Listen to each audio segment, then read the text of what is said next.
You wanted the best.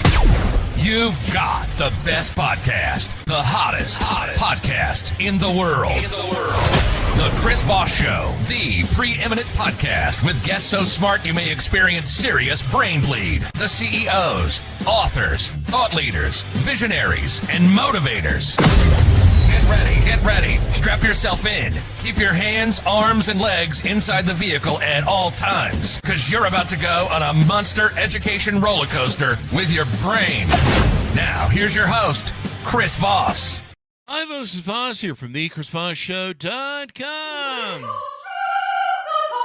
There you go, ladies and gentlemen. There are listings that makes it official. Welcome to the big show. As always, for 16 years and 2,300 episodes, 10 to 15 new shows a week, we've been bringing the Chris Voss Show and just the most amazing guests, their stories, their journeys, their lessons of life, and they share it with you to improve the quality of your life. And if you're not feeling improved, well, go listen to all the shows all the way over again. Go back to episode 1 and just do all 2,300. Today we have an amazing young couple on the show with us today. We're going to be talking about their insights, their business, and their therapy service that can help you do better with your life as well. We have together with us on the show Skye and Tony Thornton. And Tony started T-Life, the company we'll be discussing, in 2017 after the loss of his mother, Patricia, to breast cancer at age 51. Her passing left him grappling with grief and searching for direction. From her, he learned authenticity, compassion, and perseverance. Their friendship as mother and son led the foundation for him to self-actualize, creating the path for him to develop into the husband, father, and illustrator that he is today. As an actualizing couple, he and his wife help individuals better apply therapeutic practices and principles to their day-to-day lives through the twinned science of actualizing therapy and the practice of T-Life. They know from their own experience from combining therapy and mentorship accelerates the path to self-actualization. As illustrators, the title they use, they have worked with numerous licensed therapists who have expressed that one of their biggest frustrations is not being able to observe how their patients actionably narcissist or incorporate therapy in their life. To that end, they meet with each client in their everyday life to discern who they are actually, not just audibly. No offices, no worksheets. This creates a highly personalized approach to each individual, and they illustrate problem areas including grief, crisis, narcissistic personalities, and any area demanding personal accountability. And as illustrators, they're here to be friends with purpose and help their clients see the truth, break patterns, and embrace authenticity. Welcome to the show, ladies and gentlemen. How are you? Great. Thank you for having us. Hi, Chris. Thanks for coming. Give us .coms, wherever you want people to find you on the interwebs and get to know you better. Sure. Our website is actualizingtherapy.com. That's the main way to find us, and that's the way we begin interfacing with our clients. And so anybody who's listening to the show and anybody who hears about us who goes to the website and answers one of our 6 questions, which we can talk about later, that's a great way to get an initial introduction and conversation with us. There you go. So do you want to jump in here, give your thoughts, Tony? I usually let everybody have a swing at things. Yeah, I mean, that's what my wife said is spot on. But that discussion starts with us meeting you. It's a trust building exercise that we go through before you can even know what that website. It's not something we display publicly because we want our clients to have the utmost privacy when working with us. So you would get to know that site by interfacing with us first. There you go. So how did you guys tell us about both of your journeys through life and how you got into therapy and helping other people? Well, actualizing therapy and T-Life started with just my life lived with my mother, our bond and our journey. And after her passing, I discovered a lot of things about my life, and the things that I thought were true, they weren't, right? And so I had to reinvigorate myself, re-understand and relearn things. And in that, I created we created this in our journey together as a married couple, as individuals. We want our clients to know that embracing the deep, dark shadow work is where it starts. Oh, yeah. Deep, dark shadow work. And a lot of people, I like this self-actualization thing because tell me if it solves this process. So I've seen people, especially narcissists, go into therapy and basically run game on the therapist. Oh, it's everyone else's fault. The therapist just goes, okay, yeah, it's everyone else's fault, and they basically just PR spin who they Right. really are, or hiding who they really are to the therapist, and they don't ever discuss any of the things. It's always someone else's fault. They never self-actualize, be self-accountable. And I've seen people go through years, I think a decade of therapy. It's like, it doesn't work for me. It's because you never faced you. You just went in there and just babbled and kept the therapist on default. So does the work that you guys do kind of help bring self-accountability and self-actualization to the process? Right. That's like one of the questions that we love to answer with when we're being interviewed is how does your practice differ from therapy? How do you get that narcissist to learn? And that's through modeling and going in your life, right? And so a therapist is going to only take what you tell them, and that's a one-way street. And so my wife and I, we set up ways that we can actually maneuver and get to see you with those individuals in your life that you're discussing. And so now we can use discernment a little bit better and see like what are those behaviors that you're doing and what they're saying, and we can triangulate that and kind of see the things that are actually happening. And that's not even necessarily a person's fault per se, right? People have their perceptions, they have their way of thinking about their lives. And so it's always refreshing to get a new perspective on something, right? So having somebody illustrate for you the pitfalls in your life, the behaviors in your life that might be holding you back, that you might not even see yourself. And then that's what tends to happen, these aha moments of, wow, I didn't even see it that way. So having that, as you said, friend with purpose kind of walk alongside you in that. A narcissist is a damaged child, right? And so in that learning of childhood, the learning wasn't appropriately demonstrated. And so throughout life, people pass them along. And so what we want to show that narcissist is that, hey, look at these things in your life that you kind of take a look at that were painful, but we're gonna build with you and allow for us to go through that and face it and confront it, because it's the facing of those issues what really helps you change and evolve. Yeah. If you don't self-actualize, if you don't have accountability, you can't fix your problems. You cannot. You can't, because you have to, it's just like Alcoholics Anonymous. The first step is admitting you have the problem. And, I meet people in life and, you'll talk to them about their past relationships. And they're like, yeah, my past 9 relationships were with a narcissist, or my past 9, it was the fault of my past 9 relationships. It wasn't, I was perfect in those relationships. And you're like, you realize you're the common denominator in all these past relationships, right? And you touched on the main word, which is accountability, right? So you really got to look at yourself, and to your point, right? If you're talking about your relationships, what we say is control what you can control, right? You can't control those other people. All you can control is your behavior and the way you present yourself and act with those people. Are you doing the things that you want to do to better yourself? Well, take a look at them. Take a look. You guys call yourselves the title of illustrators. What does that mean?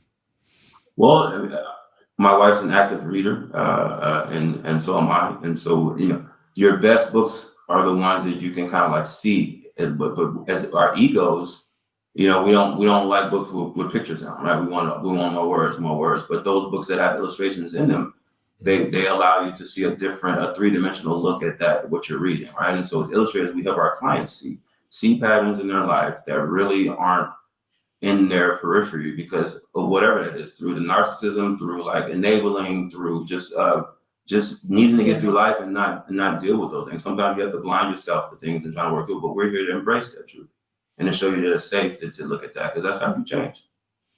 There you go.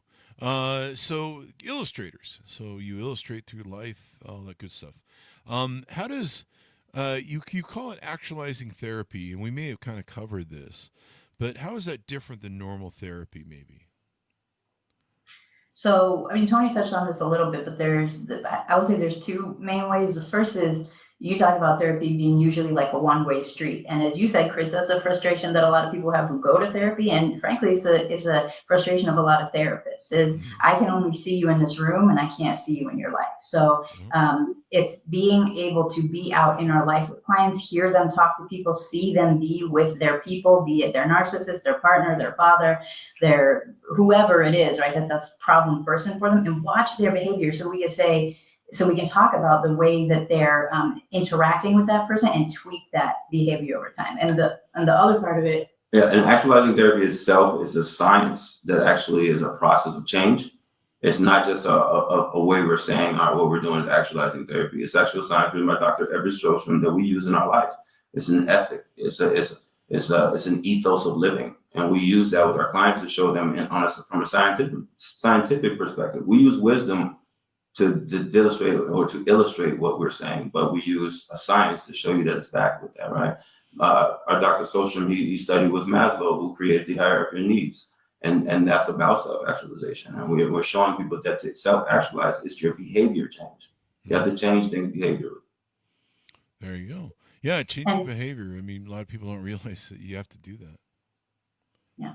And the other part of it, the other big part of it, and why I think we're different than traditional therapy is we believe really in the importance of modeling, right? So we talked about a one-way street. It's not a one-way street. We're sitting in a room and we're telling you things that we think are true.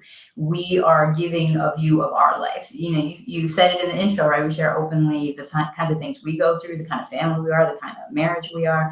And we bring that experience to our relationship with our clients so that they can kind of see the potential for. And they can pull from what they know, where you show the ups and the downs and not just the great things. So that's what Instagram and Facebook are all those things. But we want to show you the muck as well, so you can understand how to go in the muck with your partner and live a brighter day.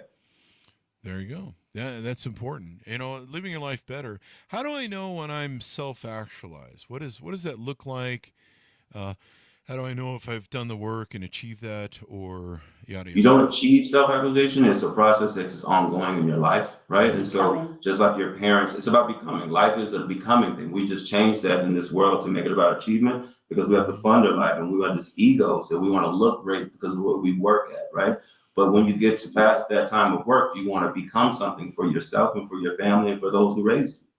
And so that's what self-actualization looks like, is what you become. And if it's something that you're proud of, then you stand tall and you embrace that and you're authentic. If it's something that you're ashamed of, then you'll feel that in your vibrational, and just the way you move and live. And you'll know it because, first of all, it's very hard work. It's emotionally taxing work to go through the shadows of your life and really face those things, like you said. So that's one piece of it. And the other piece, and Shostrom says this in his book, and we say this too, is that it's not, you can, like you said, you can say whatever you want to a therapist or your friends or your family or yourself, but is the world willing to receive you in the way that you are projecting it? So if you are congruent in who you believe yourself to be and the world is accepting you as such, there's a chance that you've managed to actualize your life. There you go. So are your clients mostly patients, or it sounds like you might, in the bio, you might do some work with therapists that are currently active and helping them maybe with their clients? Is that so we work with the clients who are actively, that's how we started. We work corporately as well. We work with corporations and their organizations, helping individuals extend their work behavior so they can be the greatest employee. We also work privately without a therapist because we understand that we can do this. We learned that in our time with therapists that we're out there on the front lines in your life with you, so we can do that without the assistance of a therapist as well. There you go. So it's quite the journey helping people and trying to get them to take care of themselves. I mean, it's interesting to me. Like I said, it's the gamification that I've seen people do in therapy, where they just play dodgeball with the therapist and run them in circles, and nothing really gets done because technically, I think with therapy, you're kind of supposed to use the therapist for advice, but you're supposed to kind of walk through your problems, identify them, and use the therapist to fix them. Am I assuming wrong? But a therapist is a human who studied that, right? And so what I'm telling you is that the title of an illustrator, that means I'm an artist, and it's an art to this, and it's not everything you can go read in a book, right? You got to experience things and be able to evaluate things in a different way. And I think when it comes to therapy, not all therapists create that ability, because you have your degree behind you, right? So you're given this status. That doesn't mean like, are they practicing that in their life? You don't get to see a therapist with their wife or their husband. They get to tell you how to be, but you don't get to see them with their own. And so you get to see me with my wife, you get to see me with my children, you get to see me the way I am. So it helps you believe and trust in what I'm saying. Definitely. Well, I love the concept of it. What do you find most people are struggling with nowadays that you talk to in therapy, on top of, just being self-actualized or Self-efficacy. What's Self-efficacy, Oh, believing in themselves. That's been broken since their childhood, right? Believing in who they are. hmm yeah. And so childhood trauma, I suppose, is that part of it? Childhood trauma, we call it that because that's a big label, but some of it is just really, it could be expectations, parents not knowing. Our parents come from a different generation where they had to really work hard, right? And so they didn't know to look at themselves. They had to depend on what they brought into their house and provide. And in that's a choice, right? But there's always going to be repercussions to your choice, right? And so if you, and just learning that and trying to relearn so you don't make those same choices as your parents. We're trying to help each individual be a human. We're not trying to denigrate parents. We're parents ourselves. We understand that it's not easy, but your parents they're trying to do the best for them, not always the best for you. They need to survive this as well. Yeah. And a lot of people, they take care of their kids more than they take care of themselves sometimes. They're more attuned and attentive to taking care of their children. And if you don't refill your own bucket, you can't share it with others. You have to put the oxygen mask on yourself first before you can put on the person next to you on the plane. So yeah. And I mean, what's on the other side of people that, I guess, give people a tease out? What does it look like when people break through and finally become self-actualized, become self-accountable? What do you see the results in people's lives in your experience? For me, I always call it the fountain of youth. Obviously, there's no, like magic elixir, but the fruits of doing that hard work on yourself, of fighting past the fear of examining who your father is or your mother is or who that problem person is, understanding yourself in your truest form is very liberating. It's very liberating to know that you face those things and that you can then take on whatever you need to take on. And so, the people that we work with tell us that they, it's a happier life. It's a more fulfilled life. Doesn't mean that everything's going to go great for you. It means that in your inner core that you have the strength to advocate for yourself and therefore be the strongest version of yourself that you can be. Like Tony says, it's about being a person. It's about being the best person you want to be. It's never about reaching perfection. It's about what does that look like for you? Chris, and people find themselves in that space. Self-actualization is your most natural form. When you're a child and you're born, you get all these things. You get your parents, the way they think. You get your friends. All these things change to what you're thinking, your true nature. So self-actualization is trying to get you back to what you need to know about yourself so you can be confident. I told you self-efficacy is the piece that we see. If you can be confident in yourself, then you can believe in yourself and you can strive for things greater than you know. Yeah. It just improves the quality of your life. When you get healed, when you get therapy and you heal your traumas, and I'm talking professional therapy, not crystals, or sage, burning sage. Right. When you get real therapy with professionals, folks, it makes all the difference in the world, and you look at life through a different thing, and it helps your relationships too, because you kind of can now start looking at people and you can see their trauma, you can see their damage, and you can make decisions then whether or not you want that in your life, and you can be like, yeah, I don't, you can keep moving there with that. I had that sort of trauma for 50 years. Well, I don't need that in my life. Yeah, go have fun. Fix yourself. That's what we all do. And it makes all the difference in your relationships. It really does. It can help you empathize as well, because if you love that person, 50 years, you don't always want them to go. You want to maybe we can keep this, but how do I empathize with you, Yeah, you can understand people's fallacies and the issues they have. It helps as a leader to understand people's shortcomings, fallacies, things that they need to work on, et cetera, et cetera. Right. What haven't we discussed that we want to talk about and get people educated and get people aware of your services on? I would say, the thing that I would highlight for people is that, and you've kind of touched on this, Chris, is that there's like what we would call like a want to element to it, right? I mean, it's hard work that needs to be done, and it's a process that needs to be done. I mean, we work with clients for varying periods of time, but is really a process of, as we've talked about, like scooping out that source programming, as we will call it, getting that awareness and understanding of who you are. Then once you have that, attaching that to your behaviors in your day-to-day life now. And then then scooping through that, working through that, tweaking those behaviors, that's going to eventually get you to that future state that you're talking about, the one.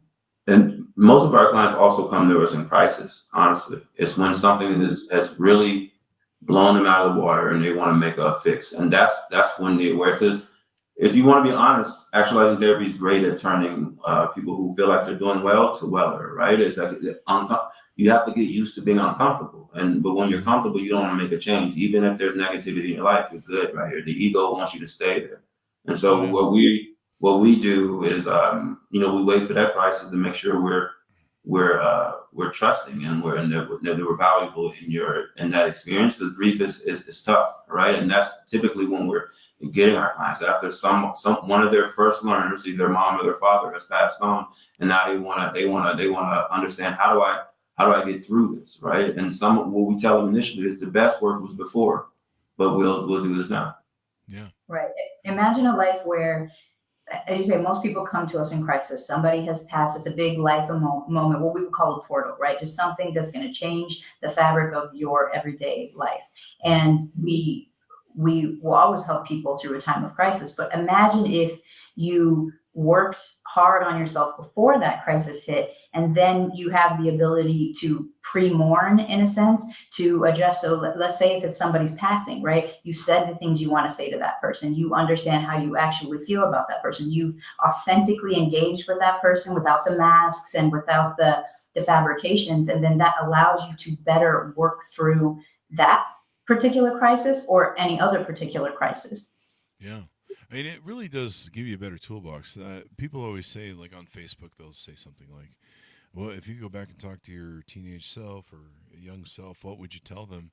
And I always tell people, I'll go back and tell myself the end of the therapy and solve a lot of my childhood issues.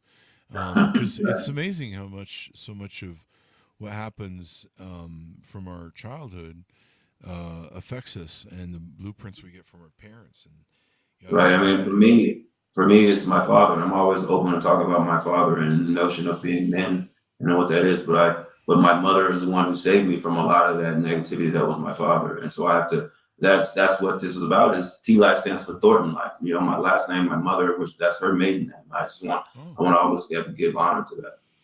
There you go. And it sounds like that shaped you a lot in your upbringing and how you viewed life. She was kind of your rock, I guess.